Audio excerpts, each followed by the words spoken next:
Hello student, आज हम बात करेंगे डीसी और पीजीडीसी सेकेंड सेमेस्टर, जो कि एग्जाम की डेट कभी भी आ सकती है। ओके, और आज हम सेकेंड सेमेस्टर में जो बुक है आईटी 10, उस आईटी 10 में डीसीए की थर्ड यूनिट, ध्यान से समझना, डीसीए की थर्ड यूनिट है और जो पीजीडीसीए है, पीजीडीसीए की फर्स्ट यूनिट है।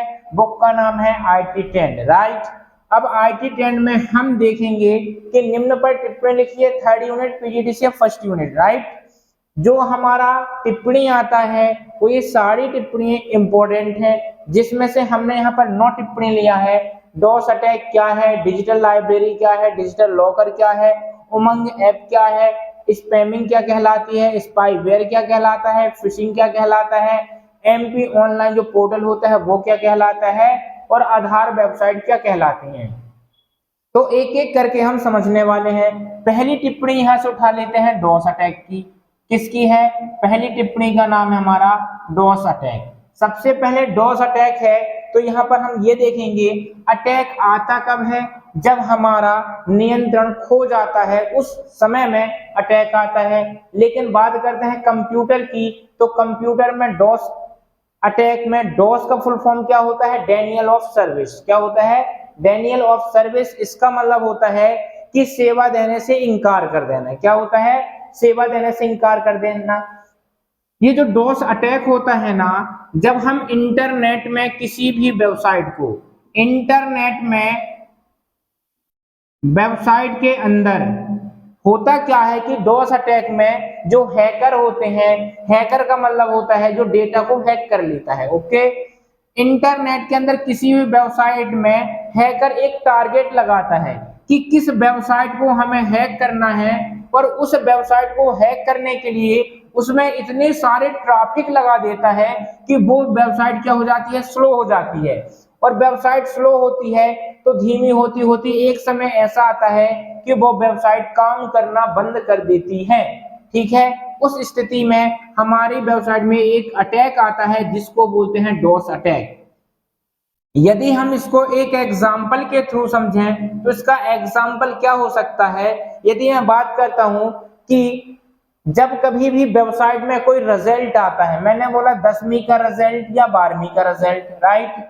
अब होता क्या है, एक वेबसाइट की मान लो क्षमता एक सेकेंड में या एक मिनट में 1000 इंस्ट्रक्शन पास कर सकती है या 1000 परिणाम दे सकती है एक सेकेंड में।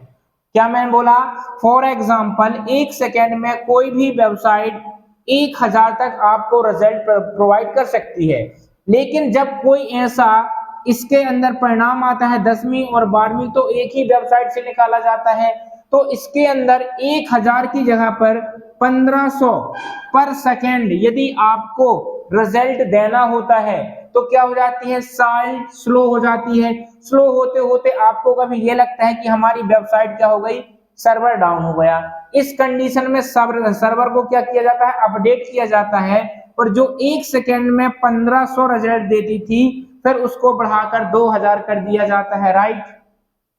तो एक वेबसाइट की एक सेकेंड में क्षमता होती है 1000 रिजल्ट देना, लेकिन जब 1000 से ज्यादा रिजल्ट आने लगते हैं तो वेबसाइट स्लो हो जाती है, और इस पोजीशन में वेबसाइट को एक अटैक आता है जिसे कहते हैं हम डॉस अटैक। क्या कहते हैं? डॉस अटैक कहा जाता है, राइट।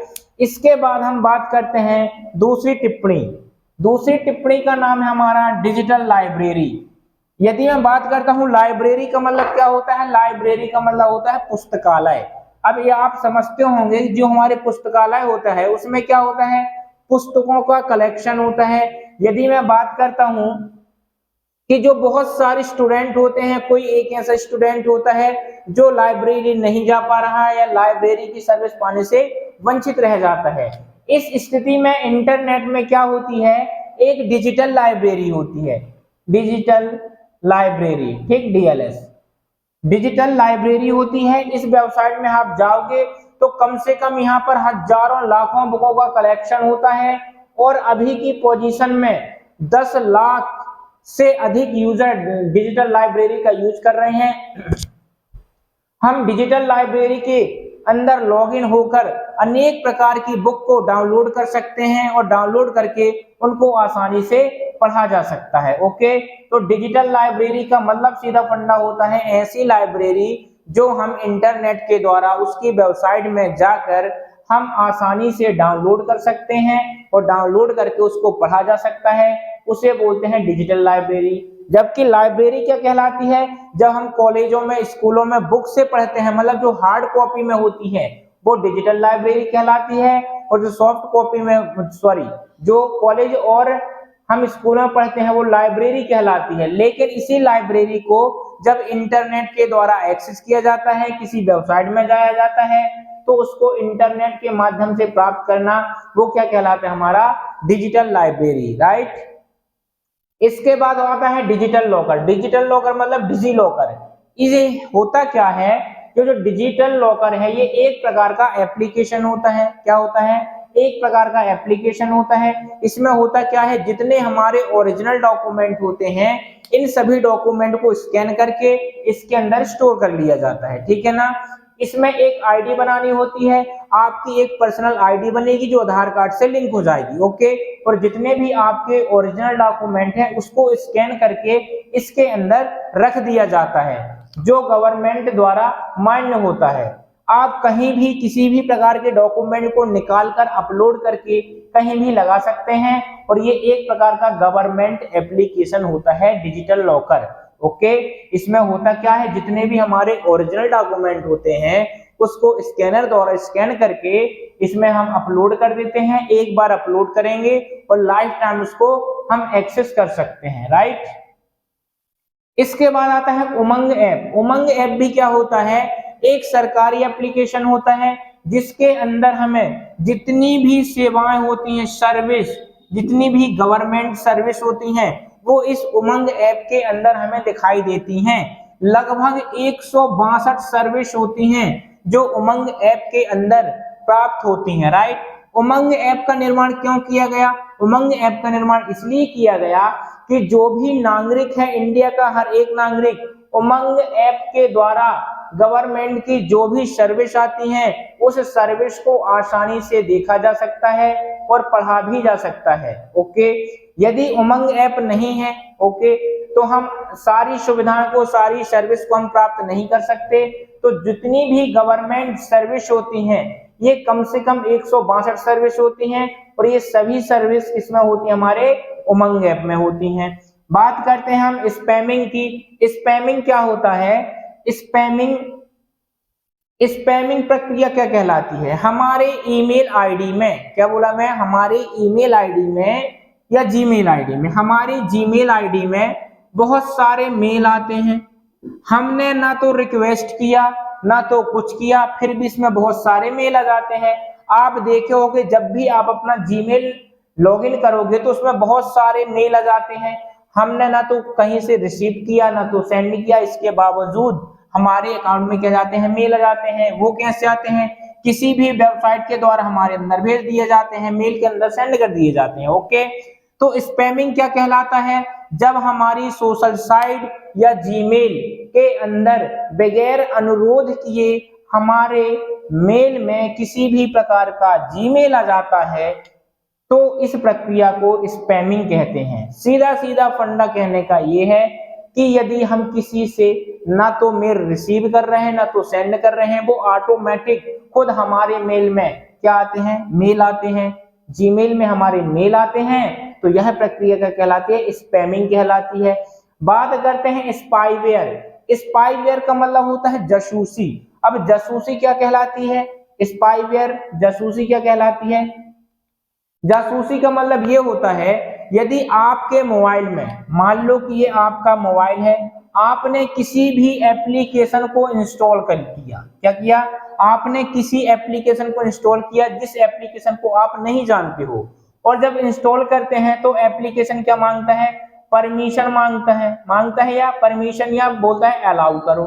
जैसे ही हम अलाउ करते हैं तो मोबाइल या कंप्यूटर के अंदर का डेटा उस व्यक्ति को चला जाता है जो हम एप्लीकेशन डाउनलोड किए हैं, इस एप्लीकेशन के मालिक को। क्या होता है, जब किसी भी मोबाइल या कंप्यूटर में एप्लीकेशन हम इंस्टॉल करते हैं, तो जब हम इस एप्लीकेशन को परमिशन देते हैं या अलाउ देते हैं, तो हमारे मोबाइल का डेटा पूरा उस मालिक को सेंड कर दिया जाता है जो ये एप्लीकेशन का निर्माण किया है। फिर हमारा डेटा क्या हो जाता है, हैक हो जाता है। इस प्रक्रिया को क्या बोला जाता है, इस प्रक्रिया को बोला जाता है स्पाईवेयर। क्या बोला जाता है, स्पाईवेयर बोला जाता है। बात करते हैं फिशिंग। फिशिंग क्या होता है, बहुत अच्छे समझना, ये सारी चीज हैक करने वाली होती है, ठीक है ना। अब वो कैसे हैक होता है, ये सब हमारी गलतियों के कारण ही होता है। फिशिंग क्या होता है, यदि मैं बोलता हूं कि आप कोई सोशल साइट में आपका अकाउंट बना है, जैसे इंस्टाग्राम में, ओके, आप इंस्टाग्राम चलाते हो, आप कोई मेल आईडी या कोई आप इंस्टाग्राम आईडी चलाते हो, मान लो कि मैं बोला आप अपने नाम की कोई आईडी चलाते हो, मैंने बोला यहाँ पर युवा नाम की, राइट, युवा नाम की कोई इंस्टाग्राम आईडी बनी हुई है। अब आपको लग रहा है कि अब जो हैकर होते हैं ना, वो देखते हैं कि ये आईडी में बहुत सारे फॉलोअर्स आ रहे हैं, अच्छी खासी कमाई हो रही है, तो क्या करेंगे, सेम आईडी, आपकी जो भी आईडी होती है इसकी जस्ट डुप्लीकेट आईडी एक और क्रिएट कर लेते हैं, और जैसे ही आप इसमें लॉगिन और एक्सेस करोगे तो आपकी आईडी पूरी हैक हो जाती है, और इस प्रक्रिया को बोला जाता है फिशिंग। क्या बोला जाता है, फिशिंग। जब आप अपनी आईडी को लॉग आउट करोगे, जब भी आप लॉगिन करोगे तो देख लोगे कि मेरी आईडी तो यही है, और जैसे ही आपने लॉगिन किया, एक्सेस किया, तो सारा डेटा इनके पास चला गया। तो ये प्रक्रिया क्या कहलाती है, फिशिंग। कहने का मतलब ये है कि जो सेम सोशल आईडी होती है, हमारी आईडी के सेम दूसरी आईडी बना लिया जाता है, और दूसरी आईडी के थ्रू हमको हैक कर लिया जाता है, और ये वाली प्रक्रिया क्या कहलाती है, हमारी फिशिंग कहलाती है, राइट। इसके बाद बात करते हैं एमपी ऑनलाइन, जो एक वेबसाइट होती है, एप्लीकेशन भी होता है। इसके अंदर बहुत सारी वेबसाइट इंक्लूड होती हैं, मतलब ये क्या कहलाता है, एक पोर्टल कहलाता है। और पोर्टल किसे कहते हैं, पोर्टल किसे कहते हैं, बहुत सारी वेबसाइटों के कलेक्शन को पोर्टल कहा जाता है।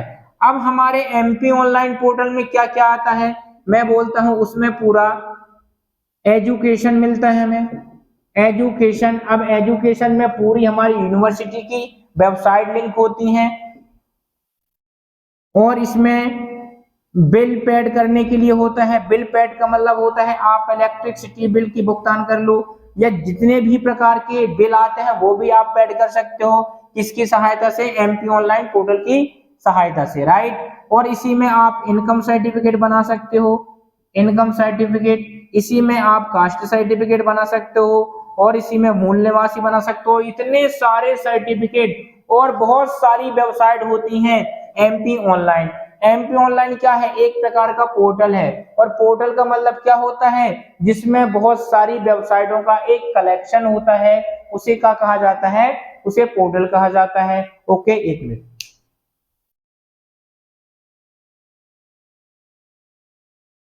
तो मैंने आपको समझा दिया कि एमपी ऑनलाइन क्या है, एक प्रकार का पोर्टल होता है, और पोर्टल के अंदर विभिन्न वेबसाइटों का एक कलेक्शन होता है। अब वेबसाइट इतनी सारी होती हैं कि आप अनेक प्रकार की चीज सर्च कर सकते हैं, उसका परिणाम देख सकते हैं, राइट। इसके बाद करते हैं हम आधार वेबसाइट की। आधार वेबसाइट से होता क्या है, हमारे द्वारा या जो हमारा आधार कार्ड होता है, हम उसको डाउनलोड कर सकते हैं। आपको करना क्या है, गूगल क्रोम में जाके आपको लिखना होगा UIDAI। क्या लिखना होगा, UIDAI लिखना होगा, और जैसे ही आप इसमें सर्च करोगे तो इसकी एक ऑफिशियल वेबसाइट खुलेगी, उसमें हमारा रहेगा UIDAI, और जैसे ही आप इसमें क्लिक करोगे तो यहाँ पर आधार कार्ड का एक पोर्टल टाइप का खुल जाएगा, वेबसाइट के अंदर का मेन पेज खुल जाएगा। उसमें हमको उसके अंदर जाना होगा, हमें गेट आधार में, कहां पर जाना होगा, गेट आधार में जाना होगा, और गेट आधार के अंदर हमें डाउनलोड आधार में जाना होगा। किसमें, डाउनलोड आधार में। जैसे ही हम डाउनलोड आधार में जाते हैं तो हमारे सामने एक विंडो ओपन होती है। इस विंडो में हमको 3 तरीके से आधार कार्ड को डाउनलोड करने के लिए बोलता है, 1 2 3। पहले तरीके से बोलता है कि आप अपना आधार नंबर दे के आधार कार्ड को डाउनलोड कर सकते हो, आप अपना एनरोलमेंट नंबर दे के आधार कार्ड को डाउनलोड कर सकते हो, और तीसरा आता है हमारा वर्चुअल आईडी। क्या आता है? Virtual ID. आप बोलोगे सर वर्चुअल आईडी क्या होती है? तो ये जो वर्चुअल आईडी होती है, हमारे आधार नंबर से गेट सर्विस के अंदर जाओगे, उसमें वर्चुअल आईडी जनरेट के लिए आता है। आप वहां से या तो आधार नंबर या तो एनरोलमेंट नंबर डालकर वर्चुअल आईडी क्रिएट कर सकते हो। तो ये 3 ऑप्शन होते हैं हमें आधार डाउनलोड करने के लिए, आधार कार्ड, एनरोलमेंट नंबर और वर्चुअल आईडी। जैसे ही इन तीनों में से एक को फिल करते हैं, इसके बाद हमें कैप्चा कोड डालना होता है। कैप्चा कोड के बाद हमें एक ओटीपी सेंड किया जाता है। क्या? ओटीपी। फिर ओटीपी को हम फिल करेंगे। फिल करने के बाद हम फाइनली आधार कार्ड क्या कर लेंगे? डाउनलोड कर लेंगे। लेकिन ध्यान रखना, आधार कार्ड डाउनलोड करने के बाद आपकी जो फाइल आएगी, इस फाइल में हम जैसे ही क्लिक करेंगे तो हमारे सामने एक पासवर्ड का डायलॉग बॉक्स आएगा कि आप इसमें एक पासवर्ड लिखो और आपको पासवर्ड क्या करना होगा? जिस व्यक्ति के नाम का आपने आधार कार्ड डाउनलोड किया है, उस व्यक्ति के शुरू के 4 डिजिट। जैसे मैं बोलता हूं कि मैंने मान लो कर लिया, किस नाम से ले लूं? मैं लेता हूं अंजलि नाम से। अब यहां पर अंजलि के ANJA, ये जो 4 डिजिट होंगे वो कैपिटल लेटर में होगा। अंजा, इतना कैपिटल होगा और इसकी डेट ऑफ बर्थ मैंने बोला 2001। और जैसे ही हम ओके में प्रेस करेंगे और हमारे सामने आधार कार्ड अंजलि का आ जाएगा। ओके, इस प्रकार हम आधार वेबसाइट की सहायता से किसी भी व्यक्ति का आधार कार्ड डाउनलोड कर सकते हैं। राइट, तो ये हमारी इंपॉर्टेंट टिप्पणी थी यूनिट नंबर 3 की, और ये यूनिट नंबर 3 का लास्ट क्वेश्चन है। कल से हमारा जो यूनिट स्टार्ट होगा वो होगा यूनिट नंबर 4। ओके, और यूनिट नंबर 4 में मैं आपको इंपॉर्टेंट क्वेश्चन दूंगा और आप मेरे चैनल में चले जाना। उस चैनल में बहुत सारी वीडियो अपलोड करके रखा है और हर सब्जेक्ट की अलग अलग वीडियो प्लेलिस्ट में आपको मिल जाएगी। ओके, तो इस वीडियो को यहीं फिनिश करता हूँ। वीडियो पसंद आए तो लाइक करें, शेयर करें, सब्सक्राइब करें। धन्यवाद।